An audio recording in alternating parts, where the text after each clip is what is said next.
자, 저희가 여기서 이제는 문재인 정부 관련해서 얘기를 좀 넘어가려고 합니다. 최근에 민주당이 또 다른 리스크가 하나 터진 게 뭐냐면은 예상치 못한 리스크가 하나 터진 게 바로 이 문재인 리스크예요. 무려 102차례나 예? 최소 102차례라고 합니다. 저게 부동산 통계 조작을 해서 난리가 났습니다. 지금 뭐 감사원 감사 결과로 이렇게 나온 상황인데 민주당은 또 뻔뻔해요. 뭐라 말하냐면은 그 뭐 조작 소설 뭐 이런 얘기를 하더라고요. 예? 뻔뻔한 입장을 내고 있는데 민주당은 여전히 그런 입장을 내고 있는데 해당 논란은 좀 어떻게 보십니까? 예. 말씀을 들으면서 또 느낀 것이 감사원 감사를 믿지 못하면은 우리가 대체 어느 기관의 결과를 믿겠습니까? 그런 부정 자체가 본인들이 이루어놨던 만행에 대해서 다급하게 주워 담고자 궤변을 늘어놓는 거라고 생각을 하고요. 그런 것이 있습니다. 우리가 정책을 평가하는 데 있어서는 가장 기본적인 것이 뭐 제가 전문가는 아닙니다만 뭐 숫자, 자료 거기에 기반한 통계 이런 것이 될 것입니다. 그런데 그 통계가 조작이 됐다는 것은 그 정부에서 내놓은 정책에 대해서 우리가 더 이상 신뢰할 수 없다.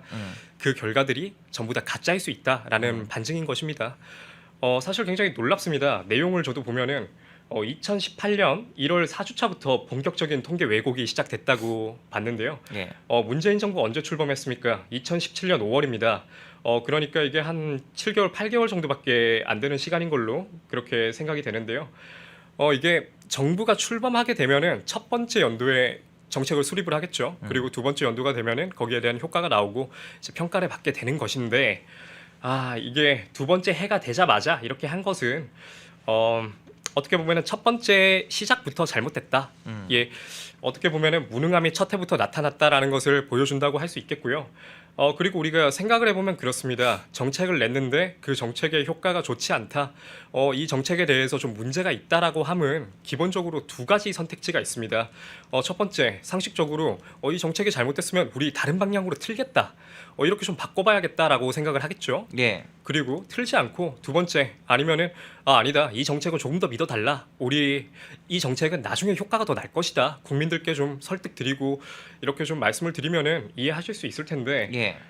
근데 문재인 정부는 그런 게 전혀 안 되는 거죠. 그냥 애초부터 결과가 나오자마자 그 결과에 대해서는 뭐 부정하고 우리 국민들께 보여지는 것만 다르면 된다. 그렇게 조작을 한 거니까. 사실 문재인 정부의 뭐 부동산 정책이라고 한다면은 우리가 잘 알다시피 뭐 백전백패 아니겠습니까? 백전백패의 무능을 이미 잘 알고 있는데 그 결과마저도 조작이 된 것이라는 거를 알고 나니까 여기에 대해서는 그냥 뭐 실수로 금할 수 없다. 그렇게 말씀드리겠습니다. 근데 사실 저희가 자막으로 국민을 기만했다라고 얘기를 하고 있습니다. 지금 자막 나오고 있죠. 국민 기만한 행위 그리고 여론 조작. 이거 통계 조작이죠. 이건 여론 조작이 아니라. 근데 저는 통계 조작이 오히려 여론 조작보다 더 심각하다고 생각을 하거든요. 통계라는 것을 정부에서 내놓으면은 국민은 다 믿지 않습니까? 근데 이렇게 통계를 조작하면서까지 국민들을 기만했고 그 목적은 대체 무엇이냐? 의도는 무엇이냐? 많은 전문가들이 이렇게 말합니다. 본인의 과오를 드러내고 싶지 않아서, 치부를 드러내고 싶지 않아서 그런 것이다. 그러니까 결국 또 이미지 장치로 이어지는 거예요. 이런 좀 분석까지 나오고 있는 상황인데 어떻게 보십니까? 이런 것들은. 사회자 말씀하신 거랑 공감하는 부분이 많고요. 사실 뭐 문재인 전 대통령 워낙 이미지에 치중을 많이 하신 분 아니겠습니까? 그런 정치의 연장선이라고 보는데 그럼에도 굉장히 놀라운 것은 문재인 전 대통령 어떤 거 있었습니까? 정부에서 뭐 드루킹 뭐 이미 조작 사건이 있었고요. 거기를 넘어서 이제는 데이터까지 조작을 하고 있었다라는 부분을 봤을 때 이게 단순하게 그냥 이미지를 좋게 보이도록 노력하는 것과 데이터를 조작을 해서 내보내는 건 완전히 다른 차원입니다.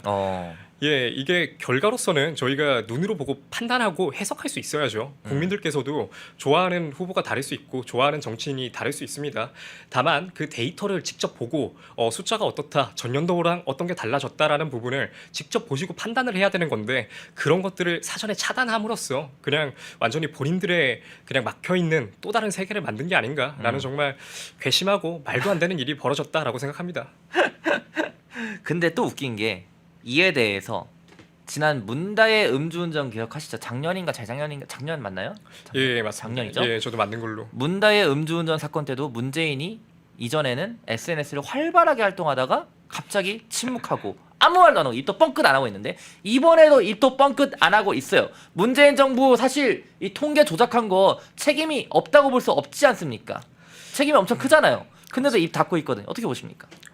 예, 그렇죠. 이게 정말 좀 의문스러운 거는 그 소통을 가장 강조했던 대통령 중에 한 명이시고 그리고 그쵸? 예, 그렇죠. 항상 말씀하셨잖아요. 사람이 먼저다. 또 사람과 소통하는 그런 면을 항상 그렇게 강조를 하셨는데 그런데 딱 세 가지의 입을 닫고 계십니다. 첫 번째, 본인의 무능, 정책 실패에 대해서 입을 닫았고요. 두 번째, 이번에 밝혀진 사실, 이런 조작, 본인이라고 말씀드리긴 그렇지만 본인 정부에서 있었던 그런 비리에 대해서 입을 닫고 계십니다. 그리고 세 번째, 방금 그 자녀분에 대한 음주운전 말씀을 하셨는데 이제 가족에 대한 부도덕 뭐 그런 문제에 대해서도 입을 닫고 있습니다. 이게 정말 뭐 사실 정치인의 기본이 본인의 한 말을 지키고 인정하고 그리고 사과할 때는 하시고 그렇게 하는 데서 출발한다고 생각을 하는데 예. 이게 굳이 저희가 궁금하지 않은 일상에 대해서는 공유를 해 주시면서 예, 본인이 책임을 지고 또 이렇게 좀 과오에 대해서 반성해야 될 거에 대해서는 왜 꿀먹은 벙어리가 되시는가 거기에 대해서 정말 큰 의문이 있고요. 예. 그리고 그렇게 됐을 때는 이런 말씀을 좀 드리고 싶습니다. 사실 그 어떤 분께서 이런 문제가 발생한 것인지에 대해서는 저희가 더 확인을 해 봐야겠지만 문재인 정부에서 이런 부패한 일 많이 하신 관료분들 그런 분들은 어디 가서 뭐 책방이나 그런 거 하실 게 아니라 그냥 책임을 지고 다른 방으로 가셔라. 그럴 준비하셔라. 그런 말씀을 좀 드리고 싶고요. 예. 한 가지 더 말씀을 드리면은 사실 저는 친문과 지금의 친명이 굉장히 궤를 달리한다고 생각을 했습니다. 사실 두 계파가 섞이는데도 문제가 많이 있었다고 생각을 하는데 그런데 그 자녀분께서 그 계보를 좀 이어주신 것 같아요. 사실 문다애가 예, 그렇습니다. 문 전 대통령께서는 음주운전과는 뭐 연이 없으셨으니까 이게 이재명 대표와의 연결고리를 이렇게 또 만들어서 이게 진보의 통합에 대해서 좀 앞장서 주신 게 아닌가라는 좀 그런 의문이 드는데 거기에 대해서는 네, 민주당에서 한번 생각해 주시면 감사하겠습니다. 아니 근데 진보의 통합을 무슨 음주운전으로 합니까? 또 저희랑은 가치관이 많이 다른 분들이시기 때문에 뭐 그러신 게 아닌가라는 제 사견임을 예, 말씀드립니다. 알겠습니다. 되게 재밌네요. 자, 근데 그 감사원 얘기를 하니까 감사원에 대해서 민주당이 탄핵을 했잖아요. 아니 진짜 저는 감사원장마저도 그리고 감사원마저도 계속 뭐 탄핵을 하느니 그리고 또 막 아니다 그런 적 없다라면서 뻔뻔하게 나오느니 이런 거 보면은 정말 이들이 두려운 건 없는 것처럼 지금 두려울 거 없는 것처럼 행동을 막 하고 있는 것이라 보이거든요. 지금 민주당의 행동은 좀 어떻게 보세요? 행보. 예, 그렇습니다. 민주당의 이제 의회 폭거가 예, 사법기관이나 뭐 감사원 등 해서 많은 기관에까지 손을 뻗치고 있는데요. 저희가 잘 봤듯이 민주당의 줄탄핵 한두 번의 일도 아니고 이제는 한덕수 총리께까지 뭐 줄탄핵을 넘어선 재탄핵까지 발의를 하겠다 그러니까. 겁박을 하고 있는 상황인데 정말 솔직한 말씀으로는 이제 지치고 그냥 괴롭습니다. 뭐 진절머리가 나고요.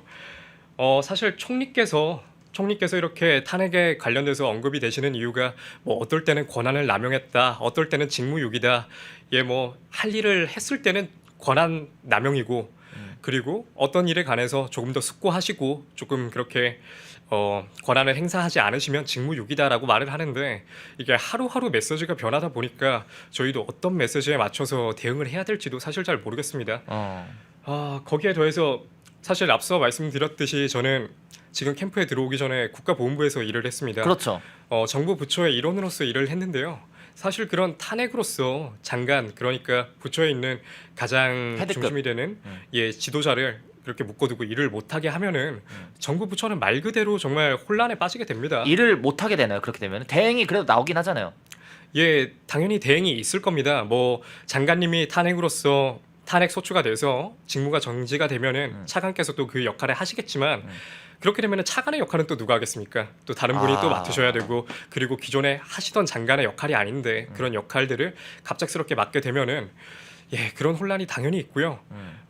되려 그런 생각이 듭니다. 이게 민주당의 탄핵은 정말 많았는데 그 중에서 저희가 국무위원 중에서 탄핵이 인용된 사례가 있었는가에 대해서 저희가 생각을 더 해봐야 될 것 같고요. 그런 것을 볼 때는 민주당의 무리한 탄핵이 그냥 단순하게 정치적인 목적에 하에서 본인들이 가지고 있는 말은 그렇게 합니다. 이게 의회에서 가지고 있는 권한이라고 이야기를 하지만 이게 국민들께서도 알고 계십니다. 이게 필요할 때 사용하라고 준 권한이지. 그렇죠. 남용하면 안 되잖아요. 그렇습니다. 본인들의 마음에 들지 않는다고 무리하게 조직을 그냥 묶어놓고 이렇게 기능을 못하게 하는 것은 이게 어떻게 보면은 그저 국정을 마비시킬 용도가 아닌가. 이거는 나라를 위해서 그런 방향성을 보고 하는 게 아니라 본인들의 그냥 득실에 따른 정말 정치적인 행위고 정말 이거는 존중할 수 없는 그런 행위라고 생각하고 있습니다. 이런 와중에 진성준 민주당 의원은 한덕수 권한대행 즉각 탄핵하자고 말했어요. 근데 한덕수 권한대행은 탄핵이 기각됐잖아요. 기각되어 돌아온 지 얼마 됐다고 또 탄핵을 언급을 하고 있어요. 그것도 즉각 탄핵하자면서요. 이거 오히려 한덕수 띄워주는 거 아니냐. 한덕수 신드롬 지금도 불고 있는데 진짜 한덕수 대선 나가라고 민주당이 종용하는 거냐 뭐냐 이런 의견도 나오지만은 애초에 이게 과연 정상적인 발언이라 보시는지 어떻게 보십니까? 예, 제가 발언에 대해서 정확하게 확인은 더 해봐야겠지만 오면서 그렇게 본 것 같습니다. 뭐 한덕수 총리 출마 관련해서 입장을 명확하게 하지 않는 게 잘못됐다. 거기에 대해서 뭐 탄핵하겠다 또 협박 수단으로 사용하고 있는데요.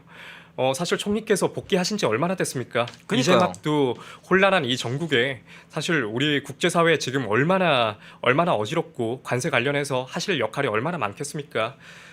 지금 무엇보다 중요한 게 우리 나라가 제대로 작동할 수 있도록 권한 대행께서 대통령의 역할을 임시로 잘 수행할 수 있게 우리가 여든 야든 그런 것들을 뒷받침하고 정쟁에서 벗어나서 정말 국익을 위해서 일을 해야 되는 건데 지금 하고 있는 말들은 오히려 한덕수 총리를 때리는 것이 두려워서가 아닌가라는 두려워서? 예, 오히려 안에서 제대로 역할을 하시는 것이 두렵고 이게 보수 정권 그리고 보수의 정부가 제대로 역할을 하는 것이 두렵기 때문에 발목을 잡는 것이고 그리고 본인들은 한 총리님의 출마에 관련해서 뭐 맞지 않다 그런 말을 하고 있는데 오히려 지금의 민주당의 행태를 보면은 본인들이 가장 두려워하고 있는 것 같습니다. 예, 그런 모습을 볼 때 어떤 방면에서 보나 하나도 도움이 안 되는 그런 행동이다 그런 말씀을 드립니다. 네, 자 아니요 그 누구죠? CJ님이 패널 말 잘한다라고 해주셨고, 자 그리고 그렇죠. 오늘 방송 처음 나온 겁니다. 저희 펜앤마이크 스튜디오 처음 나왔는데 굉장히 말을 잘하죠, 여러분들. 허지훈 전 국가보훈부 청년보좌역이고 그리고 지금은 김문수 캠프에서 부대변인 맡아서 활동 중에 있는 허지훈 부대변인입니다. 여러분들 많은 응원 부탁드리고 그리고 이제 2차 토론회 앞서서 저희가 살짝 언급을 했는데 2차 토론회가 내일 나온 게 내일 하나요? 목요일인가요? 예, 그렇게 알고 목요일 있습니다. 1대1 토론 먼저 하는 거죠. 네, 김문수 그렇습니다. 후보와 한동훈 후보가 붙게 됐어요. 그리고 이어서 김문수 후보는 안철수 후보를 또 상대하게 되는데 내일 이틀 연속으로 2번 연속으로 하게 되는데 좀 토론 어떻게 보십니까? 예, 제가 속해 있는 김문수 후보께서 상대하게 되신 두 후보가 사실 할 말이 굉장히 많을 것 같아요. 첫 번째로 한동훈 후보 같은 경우에는 사실 3위 후보다 보니까 이게 저희가 대화를 하는 게 많은 득실이 있을까라는 생각도 있지만 어떻게 보면 가장 대척점에 있는 후보들이기도 합니다. 당원들의 목소리에 가장 귀를 기울였던 후보 그리고 당원들의 목소리를 가장 외면했던 후보 두 후보의 싸움이 되는 것이기 때문에 어떤 점에서 대화를 하실지 그리고 공격을 할지도 기대가 많이 되고요. 그리고 사실 저희의 후보의 성향 자체가 이게 같은 당의 후보들에 대해서는 그런 비난이나 비판 이런 안 것들을 하잖아요. 예, 굉장히 진중하신 스타일이십니다. 이게 지나고 나면은 우리가 모두 동료고 같이 보수를 재건하고 또 나아가야 될 동료들인데 그런 공격을 하는 것이 맞느냐라는 입장이 있으셔서 후보께서는 되려 좀 꼭 필요한 메시지가 아니면 자중하시고 그런 모습이 있으신데 그럼에도 이번에는 필요한 메시지에 대해서는 토론에서 확실하게 또 내주시지 않을까 하는 기대가 있고요.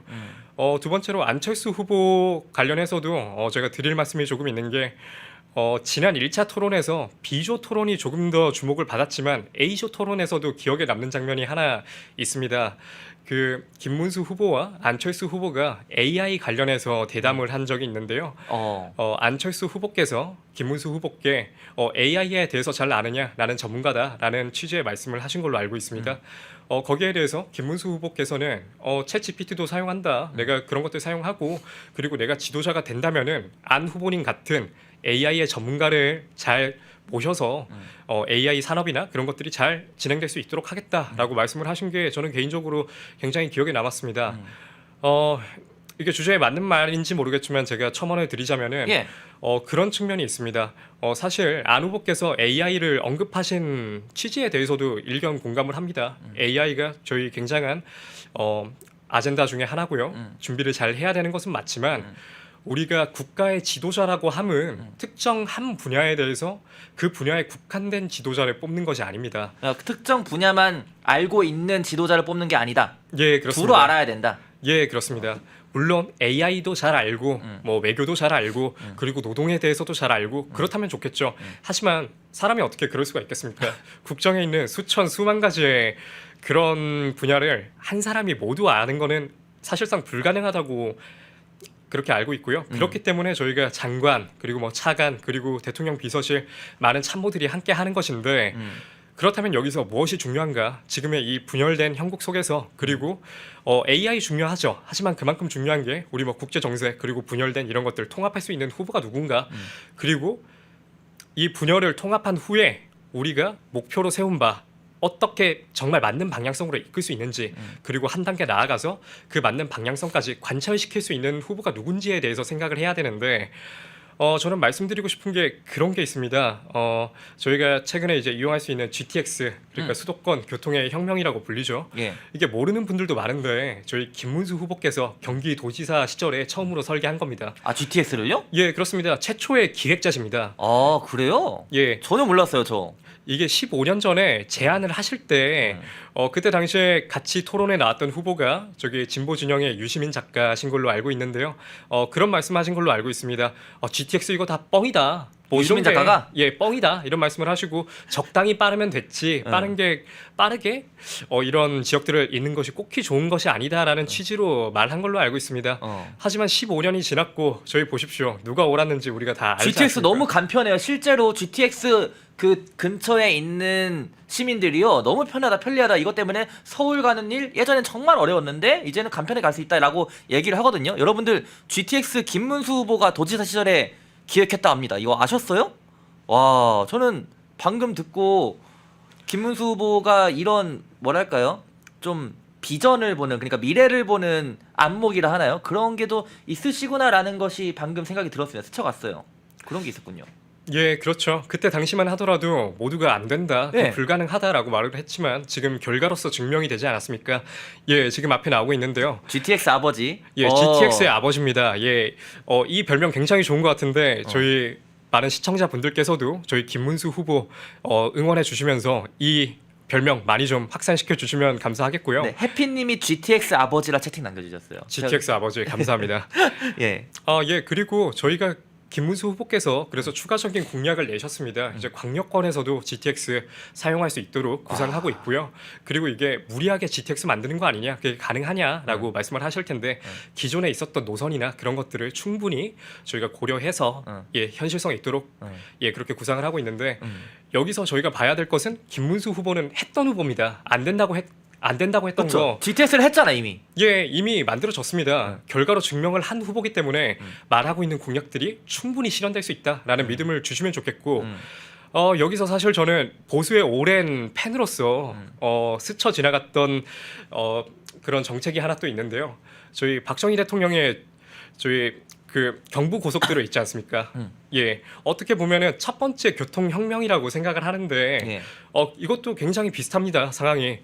그때 당시에 어땠습니까? 박정희 대통령께서 경부 고속도로 만들겠다, 건설하겠다 하니까 야당에서 절대 안 된다, 극구 반대를 하지 않았습니까? 하지만 15년 전에도 똑같은 일이 있었습니다.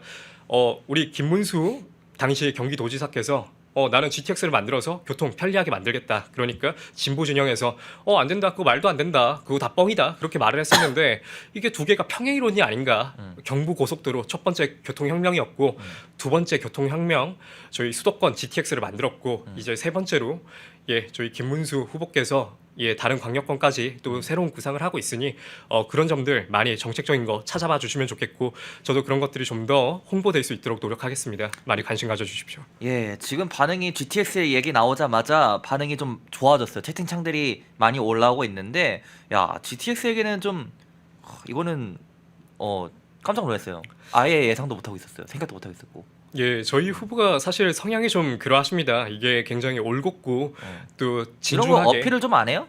본인 뭐 나 이거 했어요 하면서 막 타 후보들 보면은 뭐 하나 하자마자 나 이거 했어요 자랑 막 하고 다니는데 그런 거 안 하시나 봐요? 그렇죠. 타 후보들은 본인들이 하지 않은 것도 한다라고 그러니까 하는 그런 분들이 사람들도 있어. 계시죠. 간혹 물론 저희 당 후보들뿐만 아니라 정치권을 보면 그런 사람들이 있어. 정치권에 그런 분들이 굉장히 많으시죠. 물론 저희 지금 4강에 올라와 있는 다수의 후보는 저희 뭐 당의 자산이시고 훌륭하게 하신 일들에 대해서만 그렇게 말씀을 하시지만 그런 정치인 워낙 많지 않습니까? 뭐 한다고 말만 하고 안 하고 그리고 지키지 못할 말 무리하게 그냥 던져놓고 그렇게 무산되는 경우가 많은데 김문수 후보는 그거를 일찍이 했던 후보다. 그리고 성향 자체가 이런 것들을 본인이 많이 말씀하시는 스타일은 아니세요.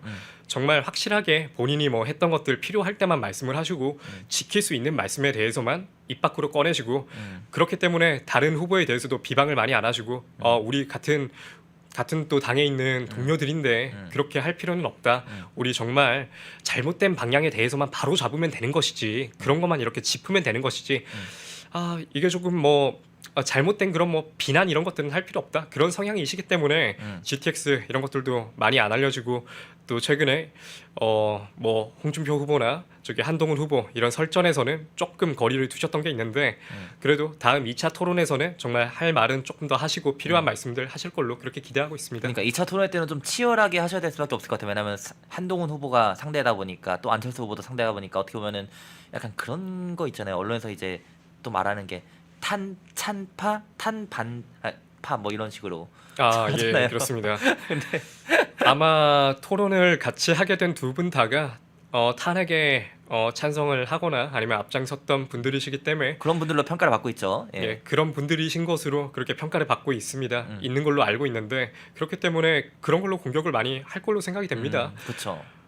하지만 그런 면이 있습니다. 또 뭐 저희 후보께서도 정말 본인의 소신이 뚜렷하고 그리고 보수를 위해서 확고한 가치관이 있으신 분이시기 때문에 거기에 대해서 흔들리지 않고 정말 바른 목소리 올바른 목소리를 내주실 거라 생각을 하고 그리고 저희 후보가 어쩔 수 없이 1위 후보다 보니까 그 두 분 후보 3위, 4위 후보께서 저희 후보의 지지율을 어떻게든 좀 깎아보겠다 이렇게 공격을 하실 것 같은데 어쩔 수 없죠. 저희 후보가 이게 차분하신 스타일이시지 실력이 없는 게 절대 아니기 때문에 또 토론을 하면 확실하게 할 말은 하시고 또 논리정연하게 공격을 잘 하십니다. 그렇기 때문에 도전자가 들어온다면은 거기에 대해서는 또 1위로서 거기에 잘 대응을 해주실 거라 그렇게 생각하고 있습니다. 예, 그러니까 방금 뭐 허지훈 부대변인이 얘기한 뭐 3위, 4위 그런 거는 이제 여론조사를 좀 종합적으로 보았을 때 이제 추세상 그렇게 순위를 말씀드린 거고 1차 경선에서 순위를 언급한 것은 절대 아니니까 오해 없으시길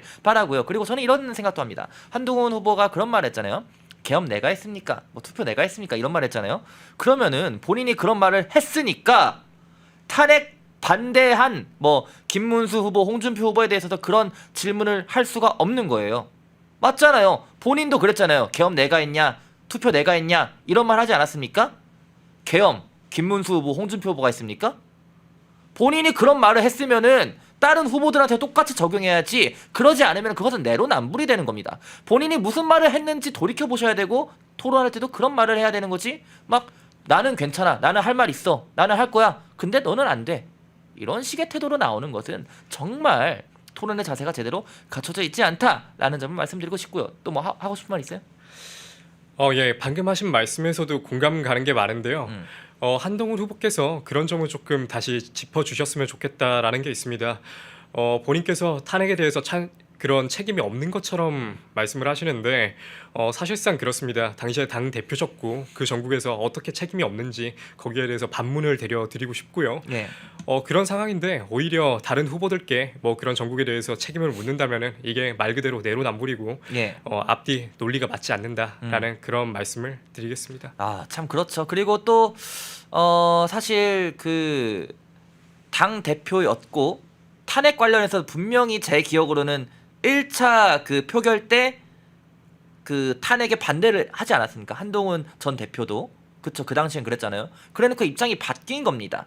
아예 초지일관 나는 탄핵에 찬성합니다 하면은 그 말을 지금 본인이 밀고 있는 캐릭터 굳힐 수가 있죠. 근데 그게 아니지 않습니까? 그래서 사람들이 왜 왔다 갔다 하냐면서 비판을 하고 있는 거예요. 이 부분도 좀 아셨으면 좋을 것 같다라는 말씀을 드리고 저 이제 방송 슬슬 마무리를 좀 해야 될 것 같은데 방송 마무리 코멘트까지 좀 부탁드립니다. 네. 예. 이렇게 또 제가 항상 팬으로서 챙겨보던 방송에 나올 수 있어서 굉장히 큰 영광입니다. 저 같은 경우에는 앞서 언급을 했지만 문재인 전 대통령의 그런 정책이 싫어서 정치에 관심을 가지기 시작을 했고요. 그리고 지금은 직장을 잘 다니다가 이재명 전 대표가 또 정권을 잡는 것이 두렵다는 생각에 사표를 쓰고 나와서 이렇게 함께하게 됐습니다. 많은 청년들이 공감하실 겁니다. 문재인은 싫고 이재명은 두렵다. 그렇기 때문에 우리가 이제 답을 찾아야 되는 게 아닌가. 잘 아시다시피 대한민국이 절체절명의 위기입니다. 우리 청년들이 한번 소가도 받고 그리고 한번 이로도 받습니다. 문재인 정권에서 국가의 시스템이 무너지는 것을 목도도 해봤고 그리고 지난 겨울에는 거대 야당 앞에서 무력하게 무너져도 봤습니다. 하지만 여러분 아직 끝난 거 아니고요. 청년들에게 호소드리고 싶은 바는 이제의 시작입니다. 또다시 비극이 반복되지 않도록 끝까지 우리와 함께 싸워주시고 가치를 세우는 일에 동참해 주시기를 부탁드립니다. 예, 감사합니다. 예, 제가 진행하는 중립 MG 월요일, 수요일 오후 4시에 진행을 하고 있고요. 화요일은 오후 3시에 진행을 하고 있습니다. 그리고 여러분들 자 방송 타임라인 나오고 있죠. 이 타임라인 이후에 다음에는 저희 후원 계좌 자막 띄워주세요. 여러분들 여건이 되시고 또 여유가 되신다면은 저희 펜앤마이크 정말 요즘에 2025년 들어서 더욱더 많은 프로그램 여러분들한테 제공해드리고 있습니다. 여건이 되시고 여유가 되신다면은 아래 나와 있는 자막 후원 계좌로도 기업은행 02-2138-5881 주식회사 펜앤마이크입니다. 해당 계좌로도 많은 후원과 성원 부탁드리고 앞으로 저희가 진행하는 모든 방송에도 많은 성원 부탁드리고 끝으로 제 옆에 나와 있는 허지윤 김문수 캠프 부대변인에게도 많은 성원 부탁드리도록 하겠습니다. 오늘 반응이 좋았으니까 다음에도 기회가 된다면 방송에서 종종 볼 수 있으면 좋겠습니다. 저희가 준비한 방송 여기서 모두 마무리하도록 하겠습니다. 감사합니다. 모두가 숨죽이고 침묵하던 시절 펜앤마이크는 앞장서 자유, 진실, 시장을 외쳤습니다. 자유 우파 정권이 힘들게 다시 들어선 이후에도 대한민국을 위협하는 세력과의 싸움은 여전히 계속되고 있습니다. 2025년도에도 펜앤마이크는 흔들림 없이 달려갑니다. 자유민주주의 수호의 선봉이 되겠습니다.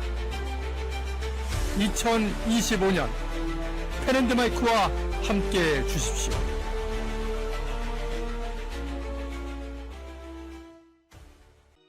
펜앤마이크에서 추천하는 영상도 보고 가세요. 다른 영상도 즐기시려면 구독 버튼을 꼭 눌러주세요.